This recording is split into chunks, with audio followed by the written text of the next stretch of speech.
انت على طول مش مظبوط. عارف ليه؟ عشان مفيش توازن. خلينا نراجعهم حاجه حاجه كده. عشان تبقى مظبوط وعشان يحصل توازن لازم يكون في 3 حاجات بتاخد اللي هي عايزاه. لازم تكون بتشتغل على عقلك، بتشتغل على جسمك، وبتشتغل على روحك. خلينا نمسك جسمك الاول.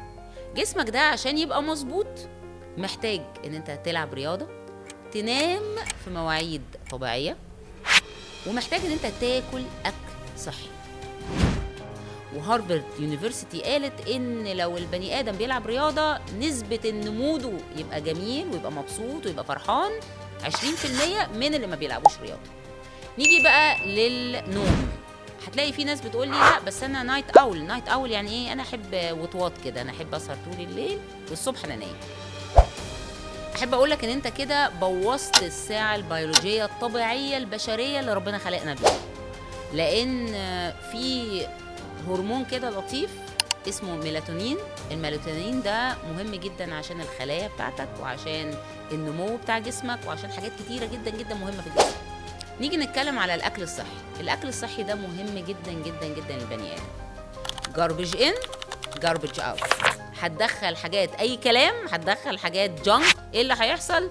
هيأثر على صحتك بشكل كبير، وهيأثر على مودك، وهيأثر على مزاجك، وهيأثر على جسمك وكل حاجه. العقل المفروض ان العقل ده باستمرار في تعلم مستمر. الخلايا بتاعت المخ تتجدد، بيساعد ان الذاكره بتاعتك تبقى افضل، بيساعد على حاجات كتيره جدا، بيساعدها بقى طبعا القراءه والتطلع وكل الكلام الجميل ده. طيب انا لو ما بحبش اقرا، عندك النهارده اوديو، يعني ممكن تسمع حاجات سماعي.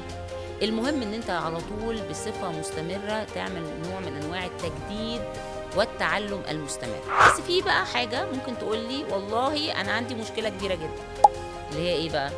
اللي هي انا ما عنديش وقت. خليني اقول لك قاعده كده صغيره جدا ممكن تظبط العمليه بتاعت الوقت. انا مش محتاجه اكتر من نص ساعه في الاسبوع كله. نيجي نتكلم على اخر حاجه خالص بقى، التوازن الروحي. التوازن الروحي يعني في دراسات كتيره قوي اتعملت في الجورنال اوف سايكولوجي، قالت ان الناس اللي بتباي باك كده تو ذا كوميونتي، يعني ايه؟ يعني بتحاول انها تعمل اعمال خير، اعمال تطوعيه، عندها نمو في شخصيتها بنسبه 20% زياده من الناس اللي ما بتعملش. وطبعا تظبيط علاقتك مع ربنا ده فوق الكل، يعني ده اهم حاجه.